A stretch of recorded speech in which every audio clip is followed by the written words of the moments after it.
नमस्कार साथियों, मैं डॉक्टर मुकेश गर्ग। जरा सोचिए, में आपका हार्दिक स्वागत है।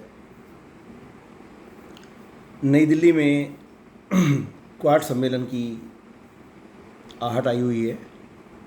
और उसमें शामिल होने के लिए अमेरिकन विदेश मंत्री मार्को रूबियो आए हुए हैं। अमेरिका ने शायद भारत के साथ एक बार फिर मित्रता जताने का एक संदेश भेजा है उनके माध्यम से, क्योंकि बंगाल में हुए चुनावों के बाद वहाँ पे भारतीय जनता पार्टी के आना और मार्को रूबियो का सबसे पहले जो विमान जो लैंड किया वो कलकत्ता में किया, उससे ये एक संदेश उन्होंने देने की कोशिश की है कि वो वर्तमान सरकार के साथ दोस्ती भरा संबंध रखना चाहते हैं और जो पीछे घटा है उसको भी शायद वो भूल जाने के लिए हमें प्रेरित करना चाहेंगे। लेकिन मैं सिर्फ इस बारे में अपने विचार ये रखना चाहूँगा कि अमेरिका एक अविश्वसनीय मित्र है और आज चूँकि विश्व मित्र दिवस है, ऐसे पे मैं ये कहना चाहूँगा कि भारत को अपने सच्चे दोस्त रूस को नहीं भूलना चाहिए और अमेरिका जो विश्वासघाती मित्र है, ऐसे मित्र से बड़े सोच समझकर अपने संबंधों को सुधारना चाहिए, रखना चाहिए।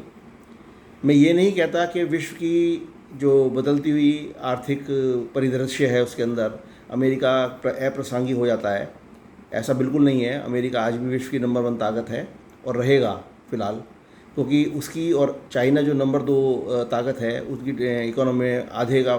फ़र्क है पूरा। अमेरिका की $36 ट्रिलियन की इकोनॉमी है और चाइना की सिर्फ $18 ट्रिलियन की इकोनॉमी है। कुल इन दृष्टांतों को देखते हुए भारत को बड़ा सोच समझकर बड़े विवेकपूर्ण तरीके से जो है अपने कदमों को उठाना चाहिए और अमेरिका जो दोस्ती का प्रस्ताव भारत के पास भेजना चाहता है उसको बड़े हिसाब से समझना चाहिए, क्योंकि इधर अमेरिका और उधर चीन दोनों भारत के ऐसे दुश्मन हैं, साइलेंट किलर जिन्हें मैं कहना चाहूँगा, जो भारत की तरक्की को देखना पसंद नहीं करते। और भारत जिस तेज़ी से आगे बढ़ रहा था और उसकी अर्थव्यवस्था जिस तरीके से ग्रो कर रही थी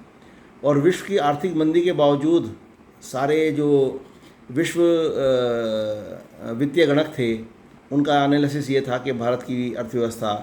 किसी भी सूरत में 6 और 7% से नीचे नहीं जाएगी। ऐसे देश के लिए अमेरिका द्वारा ये पैदा किया गया व्यवधान, जिसने कच्चे तेल की कीमतों को आसमान में चढ़ाकर भारत की इकोनॉमी को ढेर करने का प्रयास किया, और मुझे नहीं लगता कि अमेरिका का जो ईरान पर हमला है वो कोई एक सीधा साधा कोई मोटिव है उसके पीछे कि वो उनको परमाणु हथियारों से रोकना चाहता है या कोई अन्य बात है। उसका उद्देश्य भारत की इकोनॉमी को भी नुकसान पहुंचाना था। ऐसे में भारत को बहुत सोच समझ के मार्को रूबियो के साथ बात करनी चाहिए, अमेरिका के साथ बात करनी चाहिए। हालांकि कल एक वीडियो कॉन्फ्रेंसिंग में जब अमेरिका के राष्ट्रपति से मार्को रूबियो ने बात कराई तो उन्होंने मोदी को अपना विश्वसनीय दोस्त बताया, अच्छा दोस्त बताया। लेकिन ये सब चीज़ें कहने की हैं। जिस तरीके से अमेरिका ने भारत के साथ व्यवहार किया है, जिस तरीके से भारत के ऊपर 50% टैरिफ लगाया गया, भारत के एक्सपोर्ट को तोड़ा गया, भारत की कमर को तोड़ने का प्रयास किया गया, जिस तरीके से भारत के ऊपर जो है H1 वीज़ा के जो है प्रतिबंध लगाए गए, भारतीय पेशेवरों को लिए परेशान करने के लिए, वो अमेरिका से वापस आएँ और वापस जाएँ तो उनके ऊपर इतना बड़ा टैक्स लगा दिया जाए कि वो वहाँ पे सर्वाइव ना कर पाएँ। कुल मिलाकर ऐसे तथ्य थे, ऐसे फैक्ट्स थे जो भारत को परेशान करने के लिए काफ़ी थे और अमेरिका के लिए उनका किया जाना सिर्फ इतना मात्र भर था कि अमेरिका को एक जैसे आलपिन चुभो दिया जाता है ना, इतना नुकसान उसका हुआ है। लेकिन भारत को इतना बड़ा नुकसान हुआ है कि कोई सुआ चुहा दिया गया है। साथियों, हालांकि देश की जो नेतृत्व क्षमता है वो उस पर कोई भी शक किया जाना मैं अक्लमंदी नहीं समझता हूँ, लेकिन फिर भी मैं अपने नेतृत्व को ये समझाना चाहता हूँ, ये कहना चाहता हूँ, संदेश देना चाहता हूँ कि अमेरिका के साथ बहुत सोच समझ कर व्यवहार करें और कोई भी व्यवहार ऐसा ना करें जो कहीं भी रूस के साथ हमें अपने संबंधों को आड़े आने दे, क्योंकि रूस भारत का एक सच्चा दोस्त है और उसने हमेशा